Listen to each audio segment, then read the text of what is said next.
To je otázka. Dobrý deň, s radosťou zdravíme všetky naše poslucháčky a poslucháčov a vítame vás pri ďalšej, už 4. epizóde festivalového podcastu BDSB. Dnes vás ňou bude sprevádzať Tereska a Lea. S našimi hostkami sa budeme rozprávať o nesmrteľnej antike, komentujúc a odkazujúc sa najmä na 3 inscenácie, ktoré sme mali možnosť vidieť v rámci festivalu Divadelný sviet Brno. Týmito inscenáciami sú Oidipus Komplet, Philoctetes Last Minute a Krásne zlé veci. Tak a teraz mi dovoľte privítať a predstaviť naše 3 hostky. Prvou z nich je študentka divadelných štúdií Masarykovej univerzity a zároveň šéfredaktorka nášho festivalového spravodajcu Teatrocen. Možno z niektorí z vás už aj tušia, o kom je reč a nebudeme vás teda ďalej napínať. Našou hostkou totiž nie je nikto iný ako Maťka Kostolná. Ahojte! No a Maťka teda súhlasila s tým, že s nami bude nahrávať už po druhýkrát, za čo sme skutočne veľmi radi, keďže je to veľká antická nadšenkyňa. A ako píše vo svojom redakčnom medailóniku, ľubuje si v kontroverziách všetkého druhu, čo sa bude pri tejto téme veľmi hodiť. Takže sme radi, že tu máme, Maťka. A ja som rada, teším sa na kontroverzné konotácie. Naša druhá hostka je taktiež súčasťou katedry divadelných štúdií. Je to magisterská študentka a divadelná kritička, ktorú by sme mohli nazvať ikonou tejto katedry.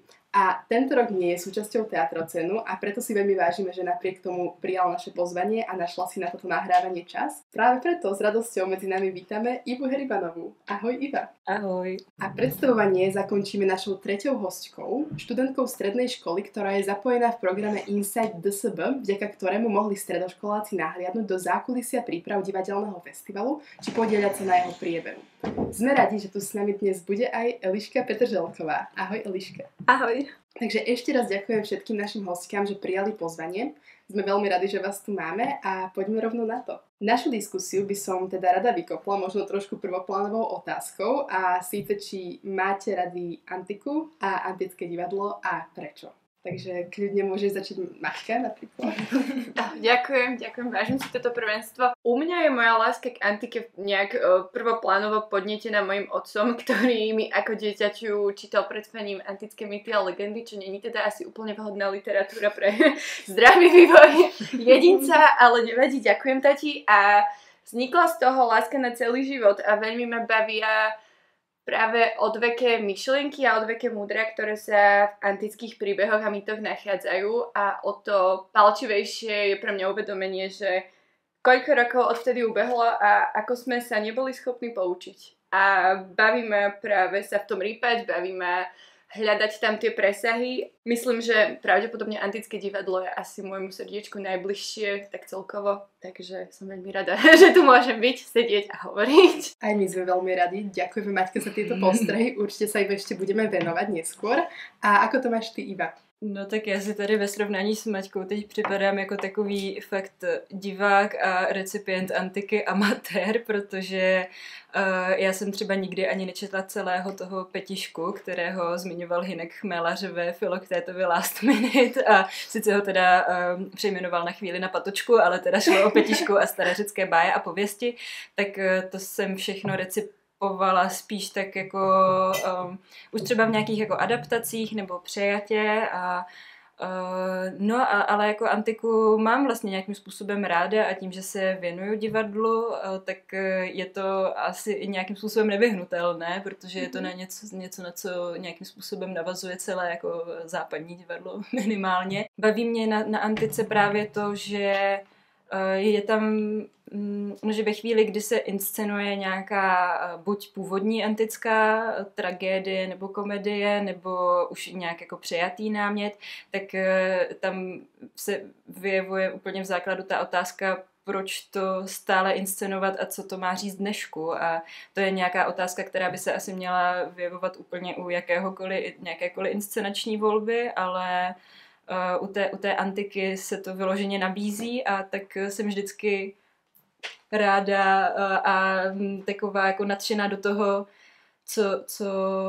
co uvidím a jestli to teda ke mně nějakým způsobem promlouvat bude. Ďakujeme krásne za odpoveď. A čo ty, Eliška? Tak moja láska k antice začala asi Percym Jacksonem. Myslím, že to je taková dost univerzální věc takhle. Toho jsem četla poprvé v 10 a potom ještě 5krát, protože to byla prostě láska na první přečtení. A potom jsem byla v Římě s rodinou a tam to bylo úplně úžasné, protože celá ta kultura a ty památky, to tam úplně dýchalo, ta atmosféra a to jsem se zamilovala ještě víc. A potom jsem četla teda nějaké knihy právě o řecké mytologii a zkoušela jsem nějaké hry, ještě se k ním určitě někdy vrátím. Je mi to blízké, no. Takže vás tu máme normálne dve, u ktorých táto láska pochádza z detstva, tak som veľmi zvedavá na túto diskusiu. No a Iva už vlastne spomínala inscenáciu Philoctetes Last Minute a práve preto by sme sa jej vlastne mohli hneď takto na začiatok trošku povenovať, i keď sme ju vlastne videli ako poslednú zo všetkých vyššie vymenovaných inscenácií. Takže Philoctetes Last Minute je inscenácia od divadla X10 podľa hry dramatika Ondreja Novotného. Približme si teda na začiatok trošku ten mýtus o Philoktetovi, keďže hra Ondreja Novotného je jeho modernejšou interpretáciou a Philoktetes bol lúčišník, ktorého uštipol had a z toho dôvodu ho nechali Odysseus na návrh Agamemnona na ostrove Lemnos, kde teda Philoktetes nasledovné dlhé obdobie žil sám a následne od neho kvôli výhre vo vojne potrebovali jeho luk, v podstate takú bajnú zbraň a tak sa ho rozhodli oklamať, k čomu využili mladého Neptolema, od ktorého chceli, aby predstieral, že Philokteta navráti do jeho vlasti, ale mal ho následne obrátiť k Tróji a doviesť ho tam spolu s tou zbraňou. Potom, čo sa o tom Philoktetes dozvedel, chcel radšej skočiť do mora, ale zjavil sa mu jeho priateľ Herakles, ktorý mu vlastne prisľúbil mu zahojenie jeho rán a večnú slávu, ak bude bojovať, a Philoktetes sa teda rozhodol bojovať.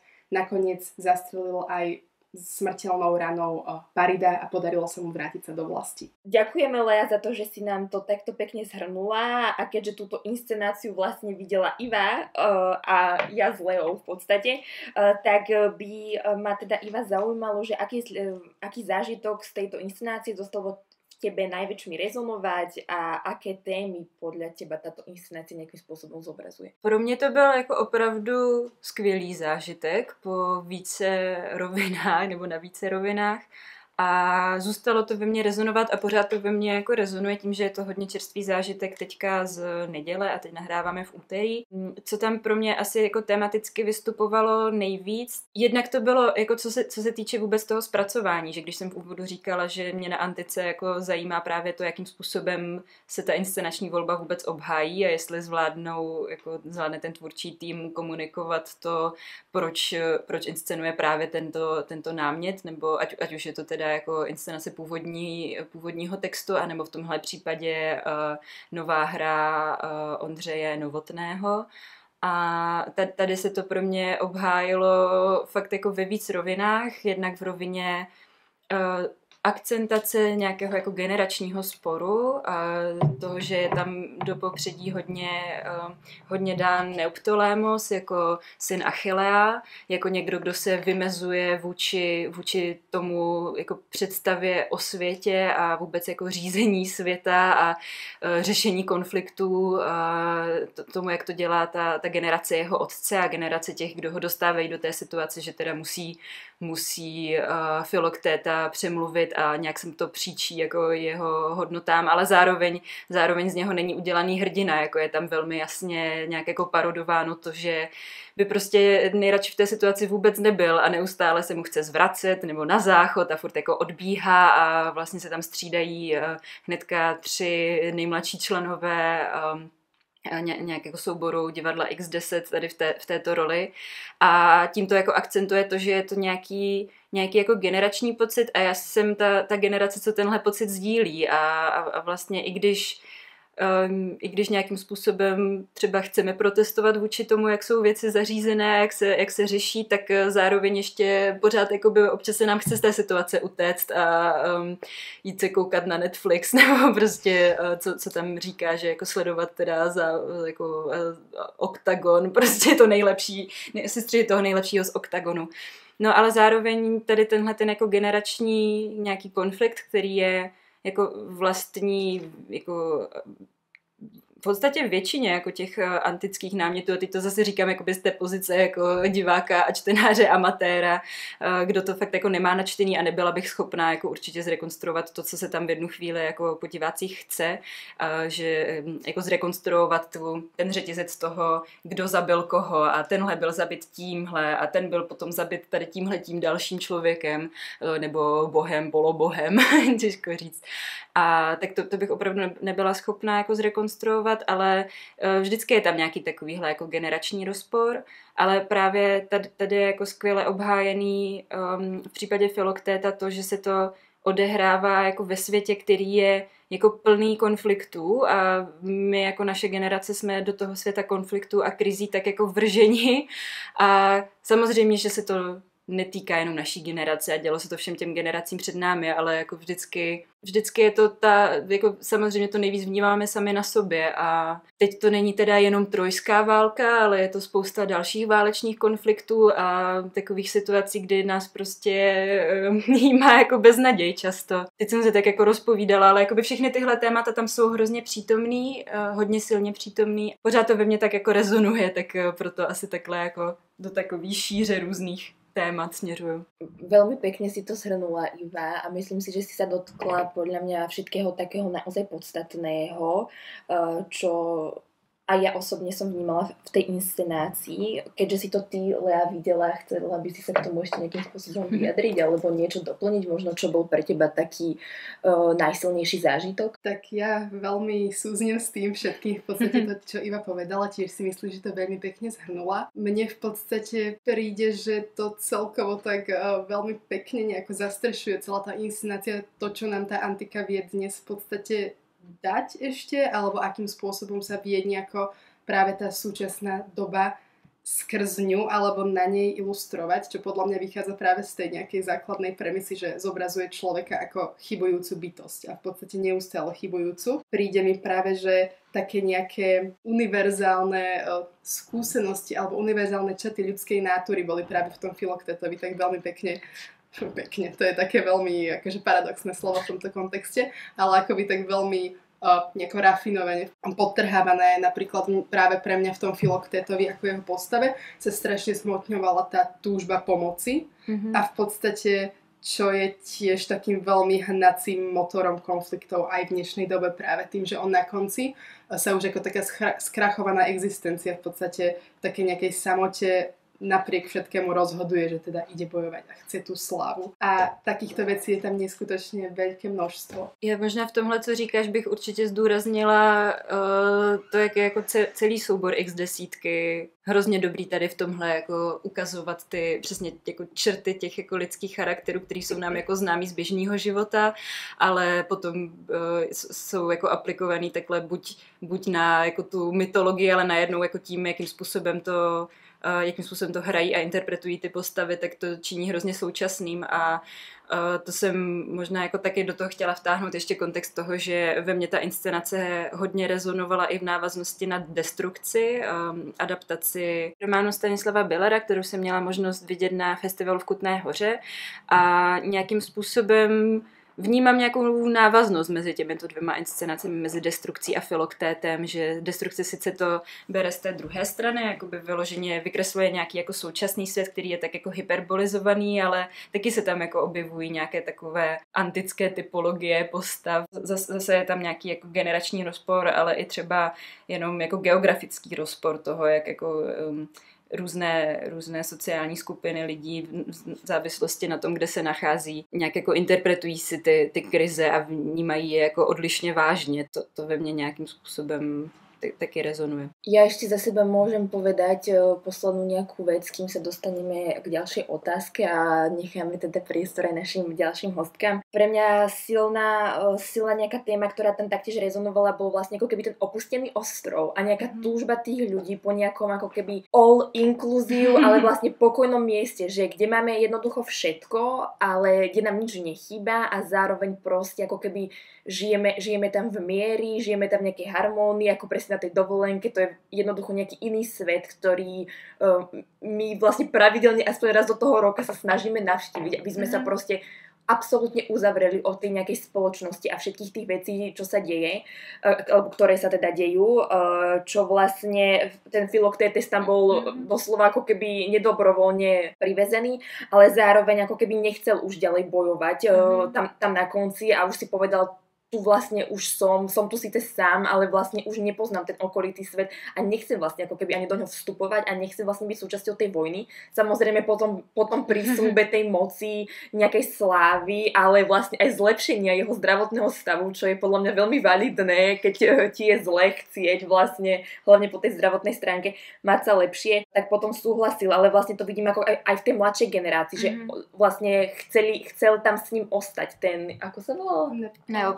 Neoptolemos, áno. Takže chcel tam vlastne s ním ostať, že nechcel vlastne ísť späť do toho sveta, nechcel sa podieľať na tých konfliktoch. Čiže to mi príde ako keby také oči otvárajúce vlastne si to uvedomiť.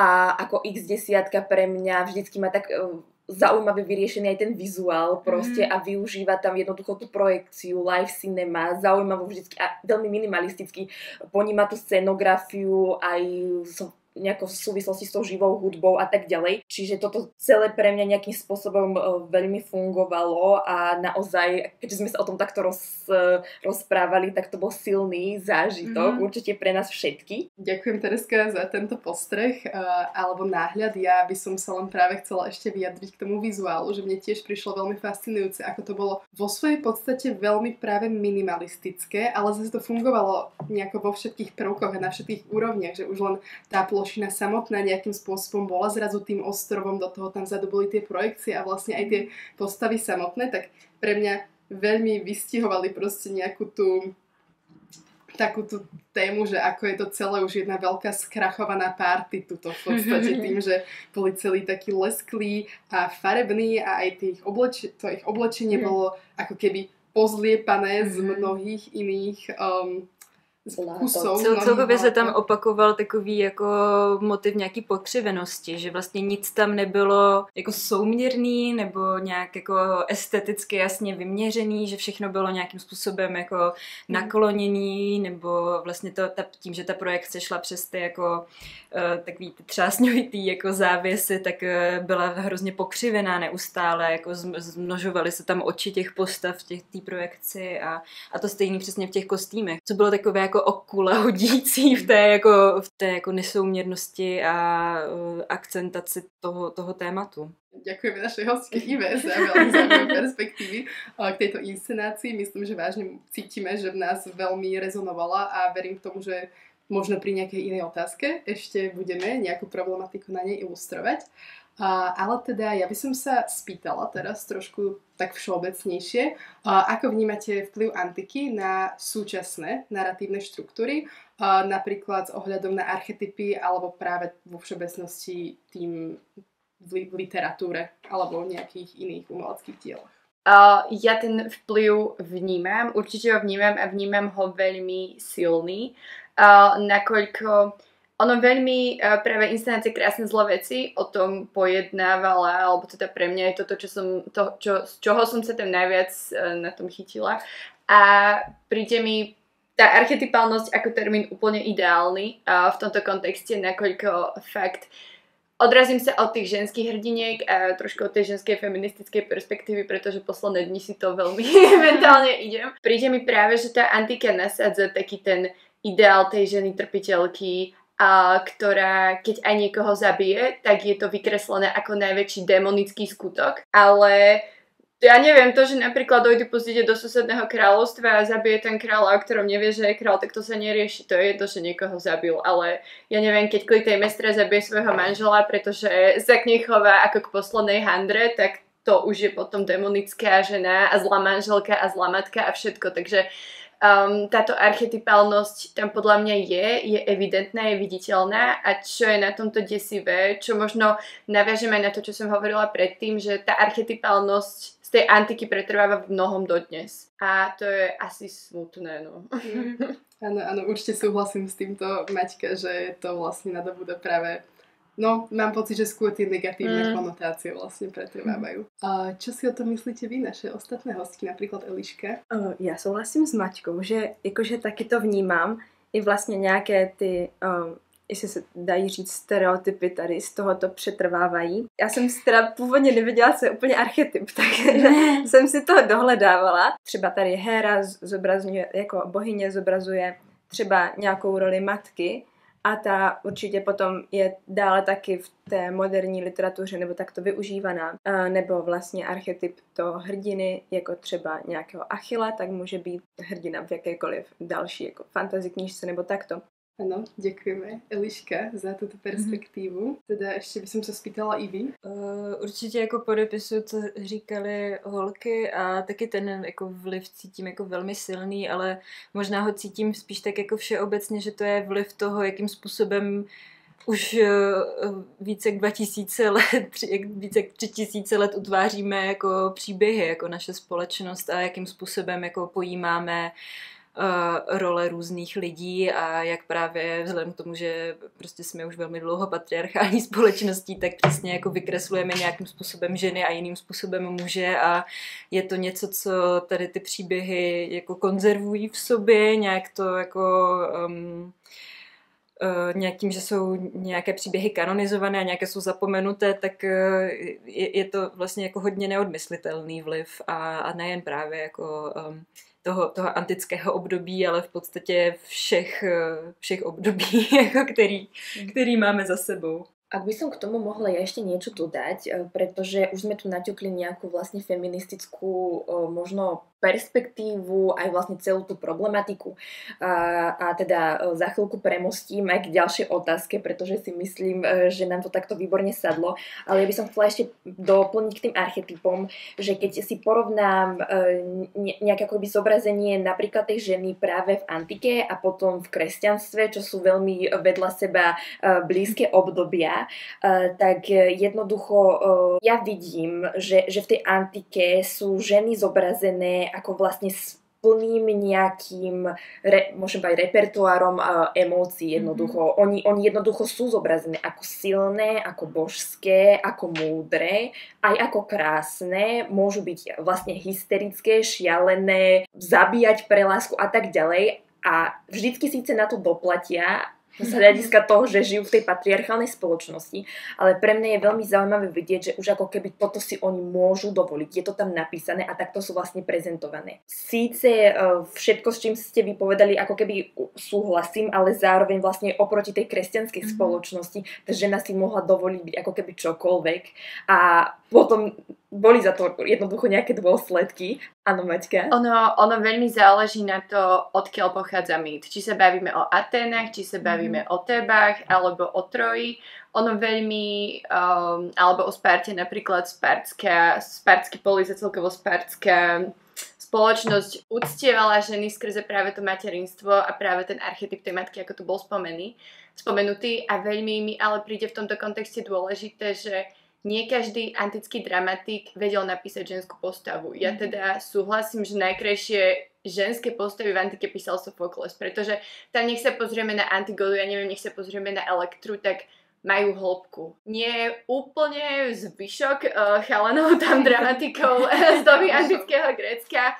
To podľa mňa nie všetci to takto vedeli vykresliť, že áno, ja úplne s tebou súhlasím, že je tam pridaná táto hĺbka, ale tiež si myslím, že veľmi záleží, z akého uhlu sa na to pozeráme a skôr cez koho pero a cez koho oči je ten príbeh prerozprávaný. Áno, určite s tebou súhlasím a vlastne na to môžem, a ty si už na tú otázku odpovedala, tak ja ju v podstate len si predbehla otázku, ale ja je to v poriadku, pretože páči sa mi takáto diskusia a myslím si, že to ešte bude podnetnejšie, ale teda ako vnímate vykresľovanie ženských postav v mýtoch a antických hrách vy, možno Iva najprv a potom Eliška? Jo, mně přijde, že vlastně tím, co už si říkala, si tak jako zhrnula to, co bych odpověděla i já, ale no jako vnímám tam, že ty hrdinky a ty ženské postavy mají nějakou svoji vlastní jako nějaký jako potenciál, nějaký aktivity, které jako můžou realizovat, ale zároveň vedle tady těch silných těch jako titulních postav často vyloženě, tak jsou pak ty další ženy, které jsou tak jako víc v pozadí a no například jako u té Antigony mě napadá ta manželka Kreonta, která tam vlastně nějakým způsobem víceméně není přítomná a pak se jenom dozvídáme o tom, že teda taky spáchala sebevraždu a no, že prostě je tam nějaký jako rozpor toho, že jako některé teda ženské hrdinky si můžou dovolit jako využívat nějaký svůj jakoby hrdinný potenciál a postavit se teda za nějaké jakoby vyšší principy, které jako uplatňují a ty ostatní postavy jsou spíš tak jako upozaděné, no a myslím si, že to je taky jako nějaký jako narrativní problém, který se jako opakuje jako třeba v současné filmové tvorbě a tak a to už je zase třeba na jinou diskuzi někdy jindy. A Eliška, ako to vnímaš ty? Já bych na to asi trochu navázala, že v podstatě mně přijde, že z začátku tam můžou působit občas ty ženské postavy jenom jako nějaké vedlejší, nebo když to tak řeknu, ale postupem času se dozvídáme, že vlastně ty činy, které oni udělají, úplně jako ovlivňují ten příběh a vlastně nejsou vůbec jako vedlejší, i když tam můžou být tak často vyzobrazovány. Například třeba Ariadne a Tézeus, když vezmu tu řeckou mytologii, kdyby vlastně Ariadne nepomohla tomu Tézeovi, tak on by vůbec nedokázal to, co dokázal a to je tam podle mě hodně často. Tie vlastne antické hry alebo celkovo mytológia naozaj ponúka ako keby také rôzne perspektívy potom do tejto súčasnosti, ktoré sa vlastne ako keby tak otvárajú a my to môžeme cez to vlastne čítať a na jednej strane práve to prízmu tej kresťanskej spoločnosti môžeme na to nahľadať tak, že tam sú tie silné hrdinky, zároveň ako keby je to tá otázka, či to už stačí v dnešnej spoločnosti a to je presne to, čo by aj na divadle sa malo stále ako keby táto otázka objavovať a nejakým spôsobom preskúmavať. Niečo podobné vlastne sa snaží aj performerka, ktorej meno netuším. Je to Debora alebo Deb Piu. Áno, a Deb Piu v svojej vlastne ako keby inscenácii performance je to také napomedzi krásne zlé veci. Ty, Eliška, a ty, Maťka, ste ju videli, tak viete mi možno povedať, že v čom bola pre vás táto inscenácia prínosná, možno aj z hľadiska toho, čo sme sa už bavili predtým. Ponúklo mi to zaujímavú novú perspektívu. Nepoviem, že čo sa týka napríklad hrdiniek ako Clytemnestra alebo Cassandra, to nie, ale veľmi ma zaujalo, ako sa práve nazeralo na Aténu ako na postavu. A nakoľko ja som ju z detstva mala veľmi zglorifikovanú a mala som ju na piedestáli a to bola taká moja modľa, ale teraz spätne uvedomujúci, tak ona mala solidné daddy issues, tá slečna. V podstate robila všetko, čo jej tatínko povedal, aby ona mu bola najobľúbenejšou dcérou, takže to zmysel v podstate dáva. Práve táto linka, táto časť ohľadom Ateny mi tak najväčšie mi utkvela v hlave a viem, že som nad tým spätne rozmýšľala, som si hovorila, že fú, že však Athena to vôbec nebola girl, to je zaujímavé. A zároveň sa mi páčilo to, čo hovorila aj tá Deb ako performerka a potom na tej diskusii. Má práve rada tú dualitu alebo tú mnohorozmernosť toho, aké sú ženské antické hrdinky, že nemusia byť všetky také tie bojovničky, ktoré teraz mužov idú pichať do pety nejakou dvojitou sekerou, ale že tá sila a tá ich krása môže byť práve v tej feminite, práve v tom, že sú ženami, ktoré sú obdarované, podľa nej teda nie sú obdarované magickými schopnosťami, len sú vnímavé, ale bavil ma práve takýto ten dvojitý pohľad na to, že z toho hľadiska, jak veľa ľudí hovorí, áno, feminizmus, drsný feminizmus, hej, teraz žena, proste neviem čo, nemôže mať deti, nie, feminizmus je práve o tej voľbe a páči sa mi, že práve aj v tejto inscenácii sa s tým takto pracovalo. Eliška, a ty to ako vnímaš, že aký je prínos pre teba z tej inscenácie? No, tak já hodně souhlasím s Maťkou. Právě úplně přesně mě proletlo hlavou u té Atény, že to není vůbec girls girl. Jakože, že jsem si ju taky vždycky tak trošičku možná romantizovala, nebo tak na ní měla trochu jiný pohled. Zároveň jsem neznala tak dobře ty ženské hrdinky, nebo celkově některé ty hrdinky, no. A třeba jsem si hodně oblíbila Kassandru, její příběh, myslím, že to je teďka jedna z mých oblíbených postav. Určitě bych zmínila, že mi to jakoby trošičku jsem si uvědomila, jak tam byla ta část, byla tam jedna část, kdy byla ta královna té Troji a prosila opravdu o pomoc tu Pentisaleju, myslím, že takhle se jmenovala, protože viděla, jak se to vlastně všechno bortí, ten její domov, tak mě tak nějak jakože zaujalo vlastně vážně ty dopady té války, které často se říká jakože trojská válka, jakože jak byla ohromná nebo takto, ale přitom to byla válka, která ničila životy, měnila životy, neměli potom domov. To na mě tak hodně jakože doléhalo. Eliška veľmi pekne vlastne už naznačila v podstate aj ďalšiu otázku, ktorú som sa chcela opýtať. Vy ma dneska, dievčatá, úplne vyčítate myšlienky. A to teda, akú antickú postavu máte možno najradšej, alebo ktorá vás najviac fascinuje, či už negatívne, alebo pozitívne. Tak Eli, ty si hovorila o tej Kassandre, ešte chceš niečo možno k tomu dodať, alebo povedať o nejakej inej postave? Klidně k té Kassandře. Ono je vlastně zvláštní, že z každého zdroje jsou ty postavy trošku jinak vylíčené. Třeba co jsem si četla na internetu, tak tam je vylíčená trochu jinak než té inscenaci. Ale když bych teda vzala tu verzi z té inscenace, tak mě vlastně zaujalo, že ona měla to prokletí, že mohla předpovídat budoucnost, nějaký ten dar od Apollona, ale nikdo jí nevěřil. A to je vlastně podle mě hrozně tragické, protože věděla všechno, co se stane, ale nemohla s tím nic udělat. A tím si pro mě ten její osud, kdy vlastně se obrátila k té Aténě, když měla být zneužitá, ale ta ji neposlechla, tak to na mě hodně zapůsobilo. A to, že nikto neveril ako žene, je tiež veľmi zaujímavé a rovnako to dodáva nejakú perspektívu opäť, ktorú by sme mohli teraz nejakou novodobou prizmou čítať. Nevím, jestli bych mluvila vyloženě o nějakém jako souznění, ale z hlediska nějaké jako fascinace a nějakého jako příběhu, ke kterému se vždycky ráda vracím, tak je to asi příběh médií. To je jako specifické situace, nějaké jako vykořeněnosti a jako velké zrady, na kterou jako přichází z její strany vlastně jako velmi pochopitelné reakce, které ale jsou jako pak následně vykreslovány jako naprosto démonicky a je to jako z hlediska nějaké jako psychologičnosti, která je jako u všech těch jako u celé té jako antické, jako mytologické sekce příběhu jako velmi, velmi výrazná a můžeme o ní velmi dlouho debatovat a spousta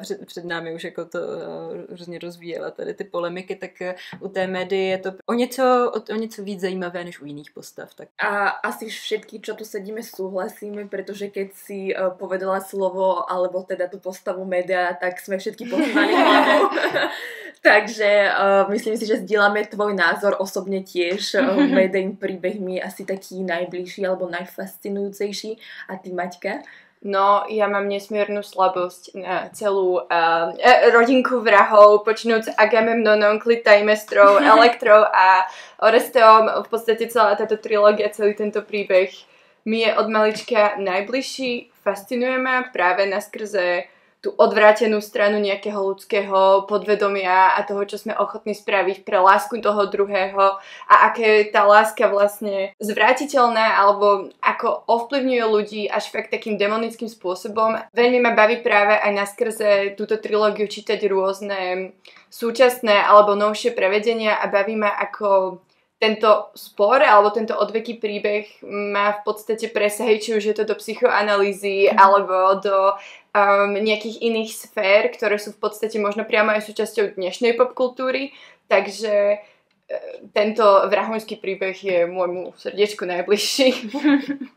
Ja, ak by som mala povedať nejakú postavu, tak pravdepodobne by to, akože veľmi sa stotožňujem s týmito, akože práve určite tá média, ako sme všetky pokývali hlavou, ale vlastne práve aj tá Kassandra, aj keď v podstate mne to asi až tiež teraz v dôsledku tej inscenácie vlastne tak nejako docvaklo, že wow, ale vlastne aj ten jej príbeh je úplne fascinujúci a v podstate, že už len fakt to, že je nepočutá, ako to neskutočne reflektuje tú dnešnú dobu, čo mi príde celkovo, že v tej inscenácii ten samotný, teda Krásne zlé veci, aj ten výber postav bol veľmi dômyselný práve v tomto zmysle, že každá z nich reflektovala akoby nejaký taký súčasný fenomén postavenia ženy v spoločnosti.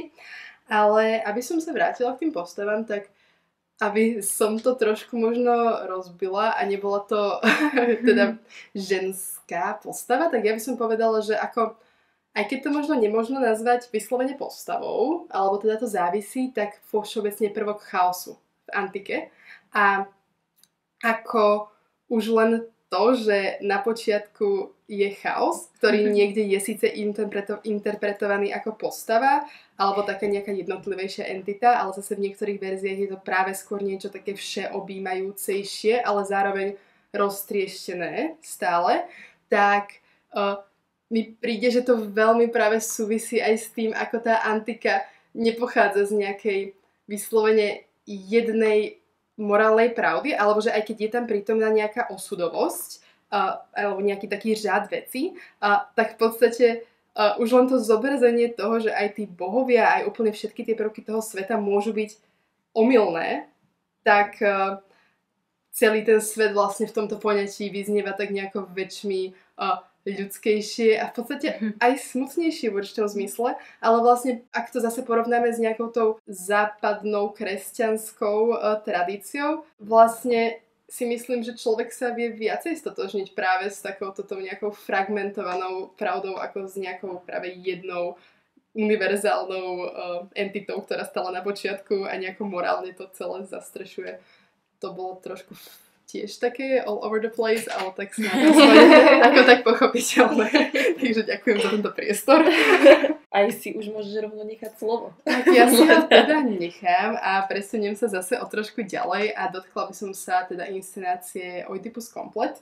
A bude môj pohľad teda teraz smerovať na Maťku. Táto inscenácia pochádza od súboru Tiger v tísni. Je na nej veľmi takých zaujímavých väčšie množstvo aspektov. Jednak to, že sa hralo v exteriéri, konkrétne v záhradách Vily Lowbeer. Bolo to taktiež pomerne dlhé predstavenie. A bola nám zima, teda aspoň mne. Aj mne. Tak to som rada, že sme v tom boli spolu. Áno.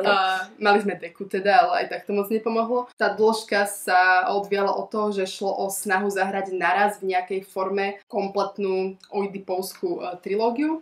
A mňa by teda zaujímalo, Maťka, čo si myslíš o tomto rozhodnutí hrať Oidipa touto formou a zároveň čisto fenomenologicky, aký to bol pre teba zážitok s ohľadom na zmienené vonkajšie vplyvy? Ohľadom na zmienené vonkajšie vplyvy som sa cítila fakt ako taký antický muž, lebo ženu by do divadla nepustili, ale to je detail. V sandálkach, ktorý tam setká a pozerá sa na to predstavenie práve so svojimi, ja neviem, kamarátmi a nejakých Atenách a prišlo mi to možno práve ten faktor tej zimy, že sme naozaj trpli miestami od zimy, mi prišlo kúzelné, že som si hovorila, ok, tak asi aj im tam mohla byť zima, keď tam setkali, že zaujímavé.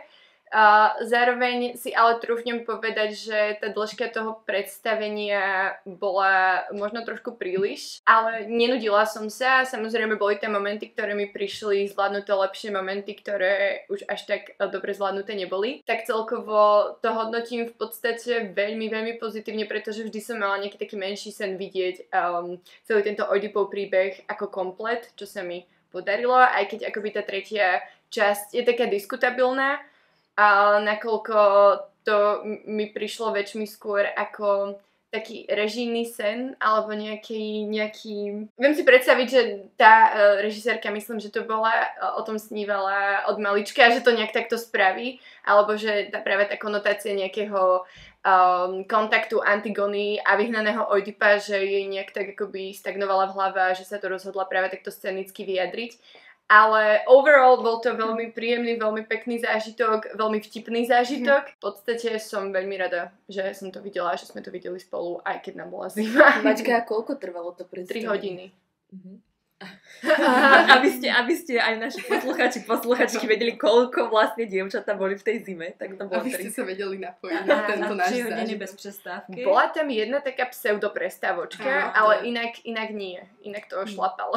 Áno, ale vlastne aj počas tej prestávky sa diali veci. Hej. V podstate, takže... Čiže pán Boh vie, jak to bolo Áno. zmýšľané. Ja ti ďakujem, Maťka, že si to takto pekne zhrnula. Veľmi súznem s týmto tvojim prežitkom nášho zážitku. Pre mňa bolo ako v rámci toho dlhého trvania vlastne fajn to, že každá tá časť bola fakt, že iná a inscenovaná nejakým iným spôsobom a zároveň ešte na mňa veľmi fungovalo, to mi teraz tak pomimo napadlo, že sa stmievalo postupne.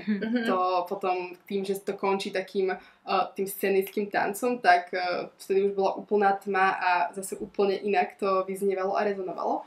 A vlastne by som sa asi rovno tak napojila práve tým, že si ten tanec už zmienila, takže čo to pre teba nieslo a čo to znamenalo? No pre mňa to nieslo, ako som možno už naznačila, fakt takú nejakú pridanú hodnotu alebo výpoveď toho, čo sa možno v mýtok a čo sa možno v dramatických textoch nedochovalo. Možno je dobre povedať, že v tom scenickom tanci sme mohli vidieť Antigonu, ako prichádza niekoľkokrát opätovane za svojim otcom, za Oidipom do jaskyne, ktorý tam žil taký život v podstate nejakého zvieraťa, by sa dalo povedať, alebo niekoho naozaj na okraji spoločnosti. A mne prišlo veľmi zaujímavé, ako ju to v podstate k nemu ťahalo. Do veľkej miery, ja si myslím, že Antigona bola dcerou svojho otca a práve mi prišlo magické toto spojenie a magické vidieť ich naozaj pospolu na scéne a nie len v podstate možno v nejakých snoch alebo v nejakých predstavách, že fúže, ako to bolo, ako to nebolo. Takže mi to prišlo veľmi, veľmi také pekné a bolo to pre mňa naozaj za dosť učinenie. Úplne rozumiem tomuto, keďže pre mňa bolo tiež fascinujúce tým ich vlastne veľmi úzkým kontaktom, tak väčšine vnímať to prepojenie generácií, ktoré je v antike veľmi prítomné a to, ako proste činy našich rodičov ovplyvňujú nás, alebo teda antické postavy, ale keď to prenesiem aj, tak si myslím, že je to niečo, s čím mnohí z nás súznejú v podstate aj v nejakých našich osobných rovinách. To súvisí s mojou ďalšou otázkou, čo teda prináša oidipovský cyklus dnešku a ako to bolo podporené práve touto konkrétnou inscenáciou. Myslím, že práve ideálne je opätovne použiť tie archetypy a zároveň, čo by prišlo kúzelné, bol ten humor, ktorý bol veľmi odľahčujúci. A fakt, ak niekto od malička je milovníkom antiky a pozná tie mýty, tak sa úplne cítil inteligentný, že Ježišmaria, môžem sa tu smiať na vtipoch o sandáloch a neviem o čom všetkom. Ale myslím, že práve celý tento príbeh Oidipa vždy prinášal a prináša, myslím, že prinášať ešte dlho aj bude, práve takú tú odvekú múdrosť, ako nie sme schopní ujsť nášmu osudu. Neviem, toto je zase na úplne inú filozofickú debatu, či osud je a nie je a do akej miery v podstate sme si zaň zodpovední. Mne prišlo práve magické vidieť zmenu práve Iokaste, Oidipovej matky / manželky, ktorá v podstate ju v prvej časti hrala iná herečka a v druhej časti to už bola herečka staršia.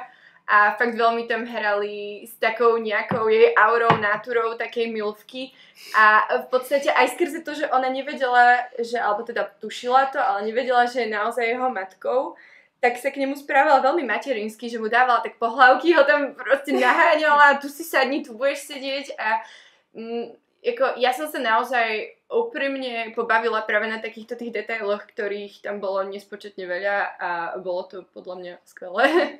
Veľmi súhlasím, v tomto to bolo fakt, že kúzelné a myslím si, že do určitej miery tí inscenátori a inscenátorky si tam fakt plnili nejaké svoje osobné sny o tom, ako by oni chceli vidieť tú antiku inscenovanú a tým pádom skutočne tie odkazy antickej popkultúry, ak to tam môžem nazvať, a ten humor a fakt neskutočne ja som to vnímala ako fakt, že oni odkazujú na to, čo si večer pustia v telke proste a všetci to poznajú a tak a bolo to vážne neskutočné v tomto zmysle. A Maťka, ty si úplne geniálna v tomto, že odpovedaš na moje otázky úplne, že o 3 otázky vopred, takže za to ti ďakujem a tým pádom to nebude teraz taká smooth transition, ale táto otázka ma naozaj zaujíma a teda to už by som smerovala aj na ostatné naše hostky, keďže teda práve táto inscenácia sa venovala aj sexualite, väčšmi sa to teda vynímalo v tej prvej časti príbehu, kde povedzme polemizovalo so sexualitou Laia a bola opakovane naznačovaná a spýtala by som sa teda jednak Maťky, ako to pre teba vyznievalo z tejto inscenácie, ale následne teda aj vás všetkých, ako vnímate poňatie sexuality naprieč antikou, antickými hrami a mýtmi.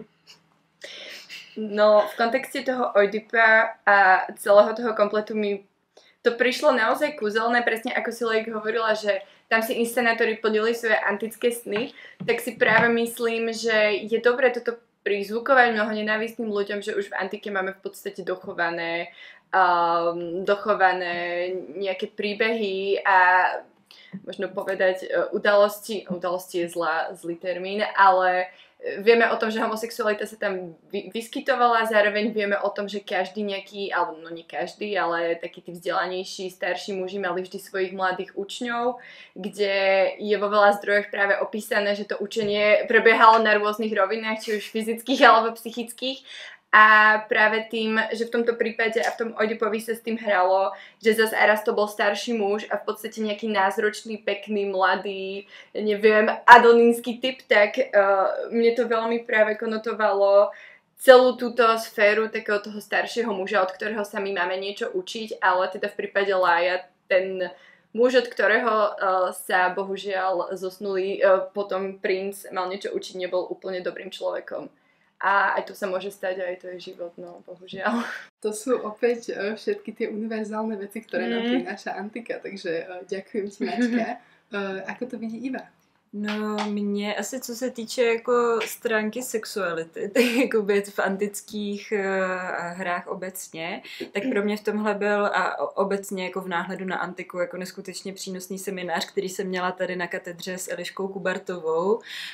Byl to close reading antické tragédie a věnovali jsme se tam bakchantkám a hodně času jsme věnovali tomu, jakým způsobem je tam zaklíčovaná nějaká přesně tady tato jako homosexuální linka a je tam jako ve chvíli, kdy to čteme právě s tímhletím náhledem, co přesně pojmenovala i teďka Maťka, tak to tam vidíme, ale je to strašně snadné nějakým způsobem smáznout a vůbec se tomu nevěnovat a tohle pro mě bylo třeba hrozně taky cenné právě ve Filoktétovi, kde tady tenhle ten jako antický problém, teď ne jakoby v negativním slova smyslu, ale jako nějaký problém, na kterým se jakoby můžeme zamýšlet, tak byl jako akcentován a bylo tam akcentován jako sexuální vyznění toho vztahu Filoktéta a Neoptoléma a vyloženě akcentováno to, že jako Neoptolémos tím, že jako součástí toho jeho snu, že chce zůstat na tom ostrově a chce tam jako budovat nějaký jako nový ráj odstřižený od toho světa plného konfliktů, tak je i to, že chce ten ráj jako budovat velmi otevřeně jako společně s Filoktétem tady v tomhletom jako jasně sexuálním vztahu a myslím si, že je to jako hodně přínosné, že se to jako do těch současných inscenací začíná dostávat a že už jako nevidíme ty příběhy jako tak jako heteronormativně a tím jako smazáváme strašně podstatný rozměr pro jako celou antickou kulturu. Co ty, Eliška, ako vnímáš tuto problematiku? Tak já si myslím, že neřeknu nic úplně nového, co by tady už nezaznělo, ale vnímám to teda tak, že teda víme, že v té antice to nevím, asi to bylo docela i jakože normalizované, ale nemuselo to být jenom v tom dobrém smyslu tím, že to třeba byl právě ten třeba starší muž, nějaký učitel a jeho žák, ale víme teda, že jak teda můžou být některé ty komentáře těch homofobních lidí, že to je výmysl moderní doby, takže že to není, že to bylo už tenkrát, akorát to možná bylo nevždy úplně ideální, jestli to můžu takto říct. Určite áno, určite môžeš, Eliška, a ďakujeme ti aj za túto perspektívu a spýtala by som sa aj teba, Tereska, ako to vnímaš? Ja už asi nebudem hovoriť o tej ako keby sexualite medzi dvoma pohlaviami, i keď vlastne musíme nejakým spôsobom, alebo pre mňa je hrozne dôležité a zase to budem z nejakej feministickej perspektívy svoje nahliadať na to, že jednoducho aj ženy už v tom čase boli homosexuálne a mali práve také tie svoje tajné stretnutia, kde nemohli vlastne vstúpiť muži, kde vlastne sa pilo víno a jedlo až také rituálne. Mali nejakú tú svoju sexuálnu až homosexuálnu skúsenosť, o čom sa teda doteraz nevie, alebo respektíve sa o tom až tak nehovorí, čo len zase potvrdzuje to, že homosexualita nie je nejaký výmysel modernej doby a západného sveta a skazenej spoločnosti. Ale zároveň, čo mne príde ešte z hľadiska sexuality zaujímavé, a zase sa vrátim ako keby k tej perspektíve a ponímanie tých ženských postav, že vidíme na tých postavách, ako napríklad Phaedra alebo Medea, že oni tiež podľa mňa sú veľmi silne motivované sexualitou. To nie je len tak, že Phaedra sa zamiluje do svojho v podstate nevlastného syna a teraz akože ho nejako neskutočne miluje duševne, duchovne, alebo média, ktorá vlastne miluje toho svojho manžela. Ako samozrejme môžeme to čítať aj takto, ale podľa mňa tam, keď niekoho tak neskutočne miluješ, že ho chceš, že chceš pre ňoho zomrieť, alebo pre ňoho zabiješ, alebo kvôli nemu zabiješ, tak určite to nie je iba také krásne duševné spojenie, ale podľa mňa je tam ako silný sexuálny chtíč, kvôli ktorému vlastne je ten človek alebo tá daná postava neskutočne okúzlená. Takže myslím si, že o tomto sa tiež príliš nehovorí, alebo možno sa na to takýmto spôsobom až tak nepozerá. Práve to je ako keby ten potenciál, ktorý by som ešte väčšmi ako keby chcela vidieť možno v nejakom modernom čítaní tej antickej dramatiky. A pre mňa je vlastne aj takéto, tá sexualita, teda by som to zhrnula u tých ženských postav alebo žien v antike zaujímavá a mala by byť viacej prebádaná. A ešte nemôžeme zabudnúť na Sapfo, to je podľa mňa veľmi dôležitý. Som úplne bola, že Ježišmaria, musím spomenúť, nemáš na ne zabudnúť, zabudla som, takže spomínam na Sapfo. Ja sa podpisujem určite po to, čo si povedala, Tereska, aj vlastne po to, čo ste povedali úplne všetky. A vlastne mi príde fakt, že fascinujúce zamýšľať sa aj nad tým, ako v tej antike je tá sexualita v podstate nejakým prirodzeným elementom života, či už mužských alebo ženských postav, a samozrejme je tam veľmi, veľmi, veľmi veľké množstvo problémov aj v tejto oblasti. Avšak stále, keď si to porovnáme s nejakou tou potom kresťanskou perspektívou, kde je skôr tá sexualita práve stavaná akože do nejakej, no proste skôr veľmi taká moralizovaná a potlačaná, a potom aj práve tá homosexualita mi opäť príde, že v tej antike je to ľudskejšie.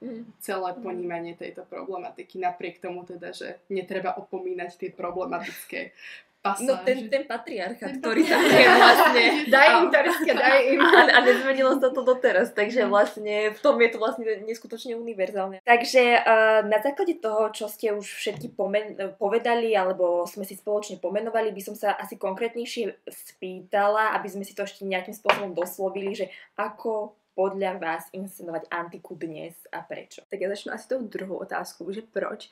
Já bych řekla, že na antice, na těch antických hrách, mýtech řeckých a takhle, je hrozně úžasné vidět tu lidskost, i když vlastně to bylo před nějakou dlouhou dobou, tak je tam velmi vyzobrazené u těch postav, i třeba u bohů, ty jejich lidské vlastnosti, které jsou tady dodnes, byly tu vždycky, třeba nějaká láska, žárlivost a takto, což hodně potom postihuje ty postavy a to jejich chování, takže to určitě ta lidskost za mě. A jak?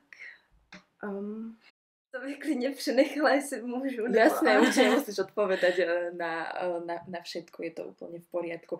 Ďakujem, Eliška, za tvoju odpoveď a tá ľudskosť je naozaj univerzálna téma, ktorú my tak nejako stále potrebujeme cítiť a je dôležité a pekné, že vlastne ucítime už pri tej antike.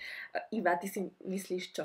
No já na otázku jak taky jako nemám odpověď asi a myslím si, že je to ve své podstatě dobře, nebo že právě když se vrátím k tomu, co jsem říkala na začátku, tak mě mnohem víc baví to jako objevovat, jakým způsobem se dá antika inscenovat, nebo naopak nedá, jako jsou asi nějaké, jako, určitě jsou jako takové spíš odstrašující příklady. A no, takže na otázku, jak si myslím, že je jako fascinující tu odpověď společně hledat, a na tu otázku, proč si myslím, že je odpovědí celá tady tahle naše dosavadní diskuze, že a asi není potřeba nic víc dodávat za mě. Jasné, ďakujem Iva moc. A Maťka? Prečo? No, pretože v antike je úplne všetko. Tam, čo človek chce, to si nájde, a nájde si to práve v takých tých najviac rídzích prejavoch, v takých ľudských, takých tých podprahových a zároveň v podstate veľmi možno nadnesených a zveličených. Čiže mne sa už párkrát stalo, že keď som hľadala a chcela si prečítať nejaký príbeh, ktorý obsahoval, ja neviem, v mojom zozname, ja neviem, má tam byť nejaký chtič, má tam byť proste teraz toto, tamto, tak som to našla práve v tej antike a to mi príde na antike kúzelné. A na otázku, ako No, asi tak, aby sa to dotýkalo našich srdiečok a aby sme pociťovali tú katarziu, o ktorej je tam toľko písané. No tak, síce by sa to dalo už veľmi pekne teraz dať zvučku a ukončiť to touto krásnou odpoveďou, ktorá to tak veľmi pekne nejako zaobaluje, ale spýtam sa teda ešte, či ste cítili pri niektorej z inscenácií, ktoré ste videli, či už teraz, ale vlastne aj keby nie z tých v rámci divadelného sveta, všeobecne vo vašom živote pri diváckej skúsenosti s Antikou katarziu. No já v případě Filokteta myslím, že jsem cítila katarzi a pro mě jako katarze je asi...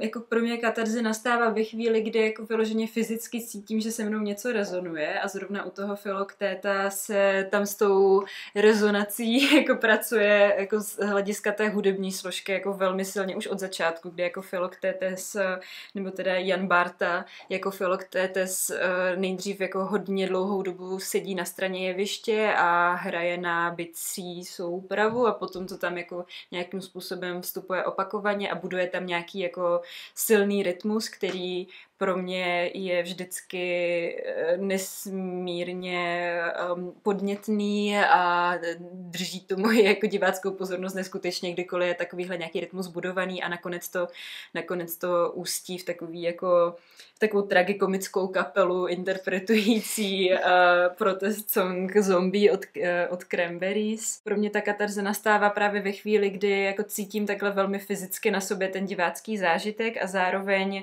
v momentě, kdy cítím, že ke mně ta inscenace promlouvá, nějakým způsobem jako pojmenovává něco, co je pro mě hrozně jako silný a třeba jako nenacházím ty správný slova. Tady to třeba ani není pojmenovaný slovně, ale jako konkrétně v tom Zombie se tak jako zhmotnil přesně ten jako nějaký generační pocit a právě takový jako který teda jako je vlastně samozřejmě nejenom jako naší generaci, ale už je generace jako právě tady ty písničky. Nějak tady v tom jako pojmenování ty jako nějaký bezmoci, ale jako zároveň jako v té bezmoci naleznutí to je jako nějaké jako jakoby vůbec toho jako pocitu nějaký pospolitosti, že jsme v tom spolu a že se s tím dá něco dělat, tak je pro mě hrozně silný, ale hlavně bych ještě jako co se týče Filokteta, tak zmínila jako neskutečně rezonující humor, který je tam taky přítomný po celou dobu a taky pro mě jako je nějakým způsobem katarzní tady to pojmenování těch témat skrz humornou nějakou perspektivu. Ďakujem ti veľmi pekne iba za odpoveď, takže stalo sa to, opäť sme sa vrátili. To je ten dramatický obul. K tomu Filoktétovi. Čo ty, Maťka? No, katarziu na divadle som zažila niekoľkokrát, bohužiaľ nikdy to však nebolo v prípade nejakej inscenácie, ktorá reprodukovala nejaký konkrétny antický mýt, ale možno v kontexte intertextuality, tak pre mňa bol veľmi silný zážitok Smutek sluší elektře tuto v Národnom divadle v Brne, čo bola jedna z mojich najobľúbenejších inscenácií a tam môžem teda doložiť, že tá katarzia tam bola a pociťovala som ju niekoľkokrát a strašne ma práve mrzí, že to išlo do derniéry, no. Ale dá sa to samozrejme zažiť. Je to ojedinele, bohužiaľ je to ojedinelejšie na divadle, ako by to podľa mňa malo byť, ale keď sa to stane a všetky zložky klapnú, tak je to potom prekrásny pocit. Ďakujem ti, Maťka, súhlasím s tým, že je to veľmi ojedinelé, ale o to cennejšie a myslím si, že o to viac to je fyzicky pociťované, keď sa to už stane. Eliška, cítíš to už na odpověď?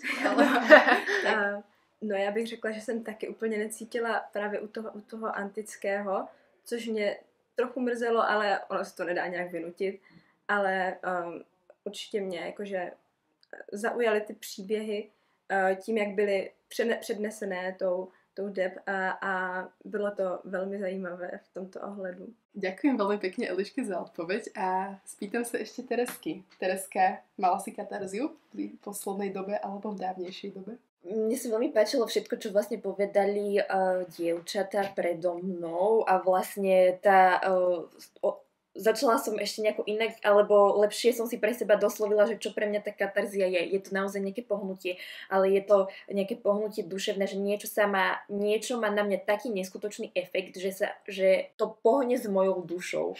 Práve vlastne musím sa vrátiť k tomu Filoktétovi, i keď ja som bola veľmi nepozorná v tom čase, keď sme sa na to pozerali, tak nejakým spôsobom to s mojou dušou pohlo a myslím si, že je to práve vlastne, alebo jeden z tých dôvodov, prečo sa to stalo, bola práve tá opakujúca sa hudba, nejaká tá rytmizácia, vlastne hranie toho bártu na tie bubny a to vlastne súvisí aj s celou antikou alebo s antickými hrami, že pre mňa, keby sa ma niekto opýtal, prečo mám rada antiku, ja by som nevedela doteraz odpovedať. Ale čím som staršia, tým si uvedomujem, že vlastne tam je nejaký rituálny až spirituálny presah v tých textoch, ktorý sa nie vždy vlastne ukazuje.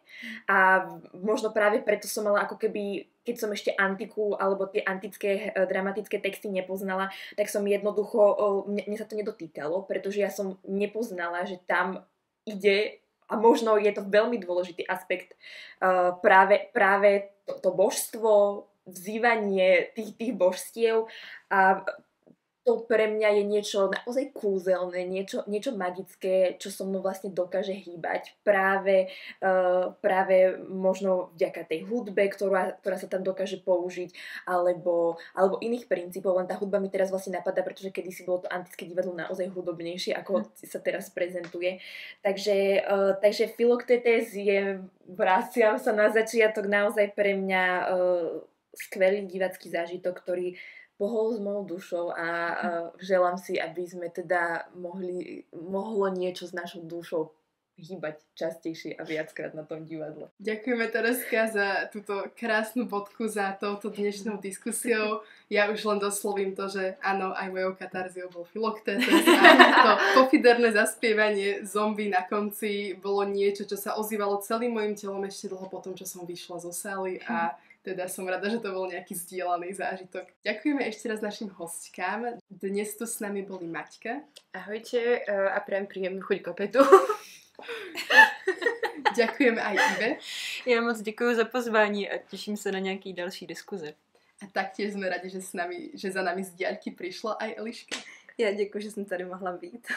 Počúvali ste podcast BDSB s Tereskou, Milanom a Leou. Ďakujeme a tešíme sa na budúce.